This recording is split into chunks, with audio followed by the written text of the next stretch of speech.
et du Saint-Esprit. Amen.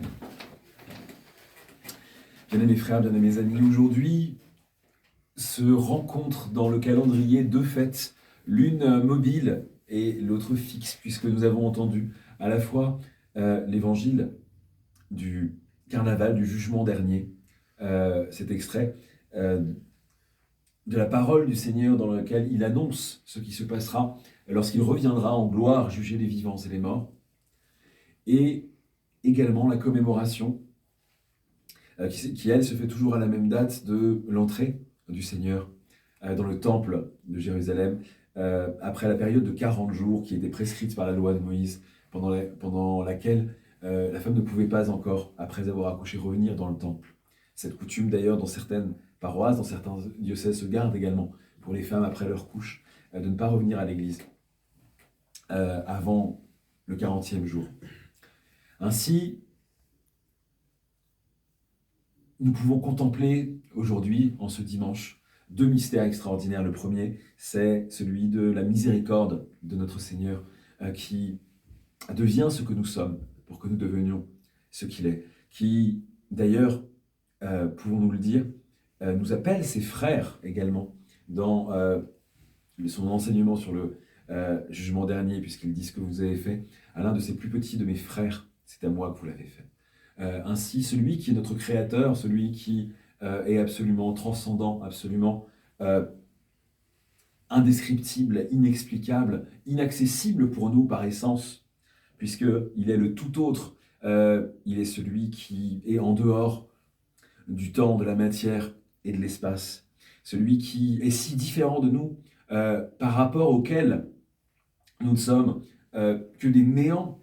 Eh bien, celui-là, celui qui nous a créés, qui nous a voulu, qui est notre Seigneur, notre Maître, notre Roi, eh bien, il décide de nous appeler ses frères. Pourquoi nous appelle-t-il ses frères ? Parce que il n'a pas voulu laisser sa créature gémir dans l'éloignement où elle était de sa présence, puisque nous avions tous péché en Adam, comme on le sait dans la Révélation.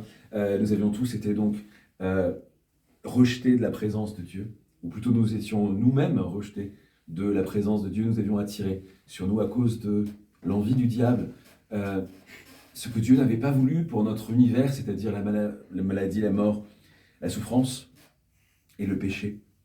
Et bien tout cela qui nous faisait gémir, le Christ est venu l'abolir. Et ainsi, les pères nous disent-ils que dans cette commémoration de l'entrée du Seigneur dans le temple de Jérusalem, nous devons voir également ce qui doit se produire dans notre cœur. L'apôtre Paul le dit, vous êtes le temple de l'Esprit Saint.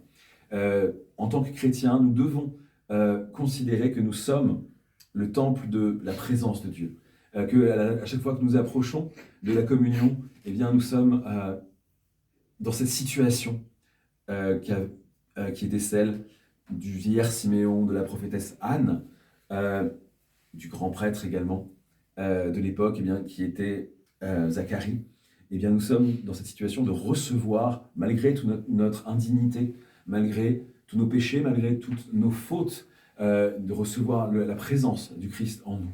Ainsi, est-ce également pour des motifs eucharistiques, bien sûr, que l'apôtre Paul dit « Ce n'est plus moi qui vis, c'est le Christ qui vit en moi ».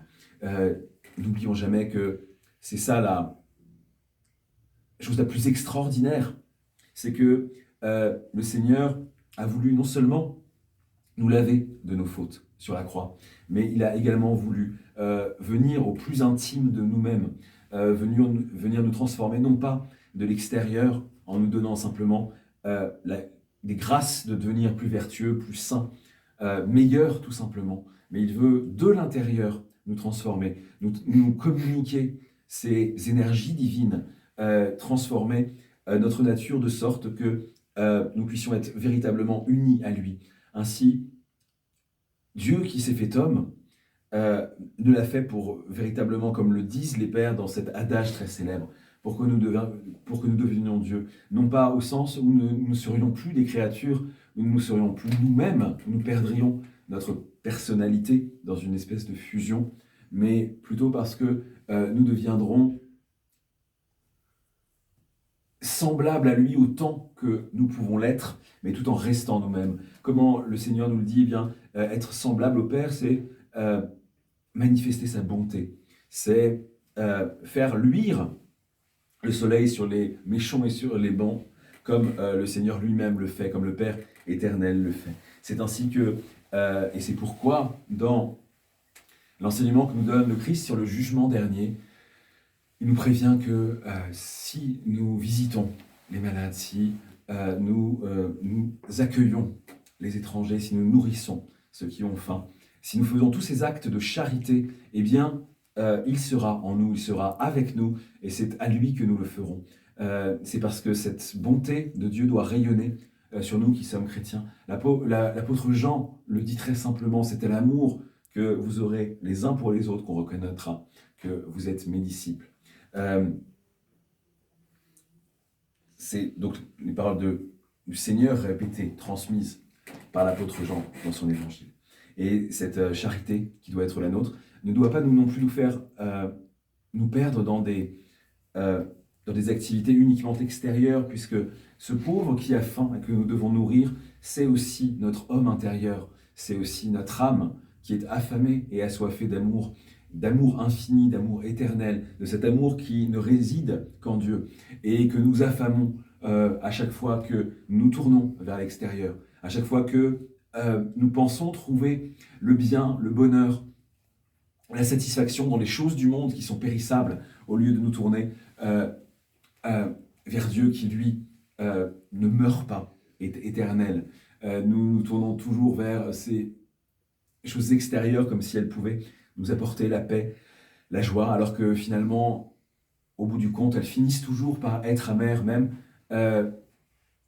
les choses qui nous paraissent les meilleures dans notre vie finissent par avoir un terme, alors que ce dont a soif notre être intérieur, ce pauvre qui est affamé et que nous négligeons, eh bien c'est uniquement d'éternité. Ce dont nous avons besoin, c'est de proximité avec le Seigneur.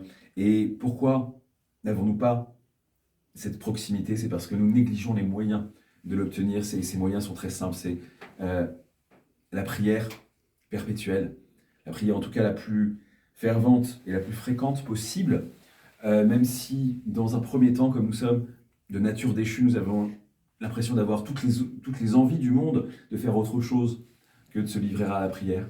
Nous avons toujours une bonne excuse, nous avons toujours une bonne justification pour nous dire que nous prierons plus tard, ou que nous allons abréger la prière, ou que dans le fond c'est pas très très grave, et qu'on se dit simplement intérieurement quelques mots, Seigneur, aie pitié, et ce sera tout pour la journée.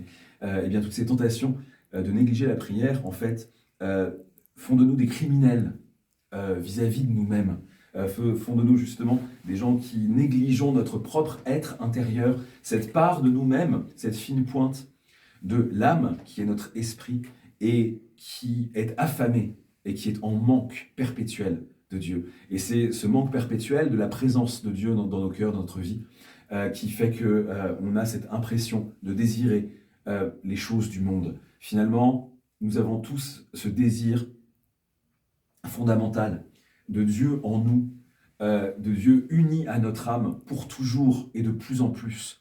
Et pourtant, ce désir-là, eh bien, notre nature déchue fait qu'il va se tromper d'objet et qu'il va se tourner vers les choses extérieures. Nous approchons, frères et sœurs, du début du carême, puisse cette période bénie et sanctifiée par l'Église être pour nous un vrai moment de retour sur soi, de concentration sur ce qui est le plus important, c'est-à-dire la prière, les actes de charité, bien sûr, vis-à-vis des frères, la bienveillance, l'écoute. Évidemment, une dernière remarque sur cet évangile, ça peut nous paraître quelque chose d'impossible à mettre littéralement en place finalement. Visiter les malades, accueillir ceux qui ont faim, les nourrir, etc. Bien sûr, le Seigneur ne nous demande pas de recevoir chez nous toute la misère du monde et de faire en sorte qu'il n'y ait plus aucun pauvre qui ait faim. Mais plutôt, il prend ces exemples-là pour nous montrer l'attitude que nous devons avoir dans notre vie quotidienne vis-à-vis de tout notre entourage. Il ne nous demande pas d'aller chercher le malheur au loin, mais simplement, c'est comme c'est le même enseignement qu'il dispense d'ailleurs dans la parabole du riche et du pauvre Lazare. Ce qu'on reprochait à l'homme riche, c'était pas de ne pas avoir fait une expédition à l'autre bout du monde pour s'occuper des pauvres, mais d'avoir négligé Lazare qui était à sa porte. Eh bien, nous, c'est la même chose, frères et sœurs, chers amis. Ne négligeons pas ceux qui sont à notre porte. Tout notre entourage, combien de fois avons-nous manifesté de l'aigreur envers eux, de la colère, de l'impatience? Combien de fois avait-il besoin d'une oreille attentive, d'une épaule sur laquelle se reposer? Et combien de fois avons-nous considéré que nous avions mieux à faire? Ou combien de fois avons-nous regretté d'avoir dit telle ou telle parole blessante à une personne de notre entourage et une personne pourtant que l'on aime? C'est tout cela, en fait, que nous enseigne le Seigneur lorsqu'il nous parle de nourrir les affamés, de prendre soin les uns des autres. C'est cette bienveillance que nous devons manifester les uns envers les autres, de cet amour, de cette charité cordiale qui doit être la nôtre au quotidien lorsque nous interagissons avec notre entourage. Et ainsi, si nous sommes remplis d'amour, si nous sommes tournés vers Dieu, si nous essayons le mieux possible, le plus souvent possible, et le plus humblement possible de nous approcher de l'Eucharistie, de notre Seigneur qui souhaite faire sa demeure en nous, qui souhaite faire de nous un temple vivant, de la même manière qu'il est entré enfant dans le temple de Jérusalem, eh bien nous pourrons entendre ces paroles. Venez auprès de moi les bénis de mon Père et entrez dans le royaume. Amen. Au nom du Père, du Fils et du Saint-Esprit. Amen.